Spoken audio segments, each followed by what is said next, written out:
Good evening everyone. आज का अपना टॉपिक है एक्सेप्शन हैंडलिंग। एक्सेप्शन हैंडलिंग का मतलब किस तरीके से हम एरर को हैंडल करेंगे अगर कोड के अंदर एरर आता है तो मैं एक एग्जांपल यहाँ पे लेता हूँ।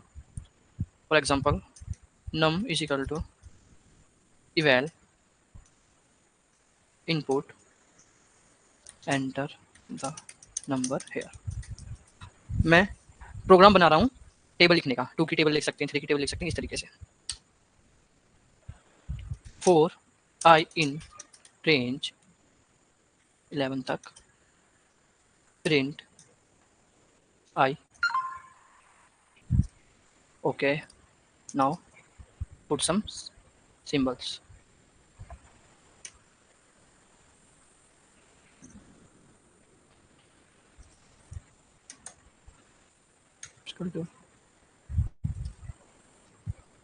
ओके, अब मैं इस कोड को रन करता हूँ और मैं यहाँ पे ये बोल रहा है एंटर द नंबर हेयर। अगर मैं यहाँ पे 4 डालूंगा तो यहाँ पे 4 की टेबल आ गई।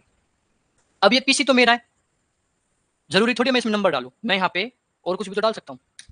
अब इस केस में यहाँ पे एरर आ रहा है, तो एक्सेप्शन हैंडलिंग यहीं पे हमारी हेल्प करेगा। एरर ना आए, एरर को किस तरीके से बाईपास कर सकते हैं हम।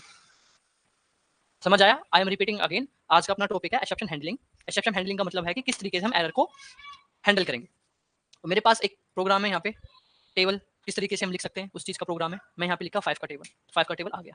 मैंने ट्राई किया 7 का टेबल, 7 का टेबल आ गया। बट एज अ यूजर मैं इसको यही बोलूंगा 7 का टेबल लिख दे, 8 का टेबल लिख दे, नहीं ना। तो एज अ यूजर मैं थोड़ा इसको एक्सप्लोर तो करूंगा। तो जब मैंने इसमें डाला पूजा तो इसने एरर दे दिया। क्यों? क्योंकि यहाँ पे मैंने यहाँ पे बताया हुआ है कि यहाँ पे इंटीजर ही लेना है, और टेबल तो नंबर्स की लिखी जाती है ना, पूजा की थोड़ी टेबल लिखी जाएगी पूजा 1 जा पूजा, पूजा 2 जा 2 से नहीं होगा ना। इस केस में इसने एरर दे दिया। अब इसी एरर को हमें सोल्व करना है। सोल्व नहीं करना है, इसी एरर को मुझे बाईपास करना है ताकि यूजर को समझ में आए कि तुमने कुछ मिस्टेक की है। तो यहाँ पे हम किस तरीके से यूज करते हैं exception handling, with the help of try and expect. With the help of try and expect किस तरीके से करेंगे? लुक, सेम प्रोग्राम कॉपी यहाँ पे लिख लिया। अब मैं इस प्रोग्राम को अलाउ कर रहा हूं ट्राई दिस। यहाँ पे स्पेस दिया है, इंडेंटेशन स्पेस, ताकि एरर ना आए। तो मैं इस प्रोग्राम को ट्राई के अंदर लिखता हूँ। ट्राई के अंदर लिखता हूँ, मैं बोलता हूँ ट्राई दिस। अगर कोई एरर आता है exe expect print please enter only numeric value। अब इसको रन करते हैं। अब मैंने इसमें डाला 6, तो ट्राई में गया 6 की टेबल चली गई। फिर मैंने इसमें डाला 10, नंबर है, ट्राई में गया, हो गया रन, 10 की टेबल आ गई। अब मैं इसमें लिखता हूँ पूजा, तो पूजा की तो टेबल नहीं लिख सकता, तो ये ट्राई में ना जाके एक्सेप्शन हैंडलिंग कर रहा है, एरर को बाईपास कर रहा है। एरर को बाईपास करके ये एक्सेप्शन में आ रहा है और यहाँ पे मुझे ये वैल्यू दे रहा है।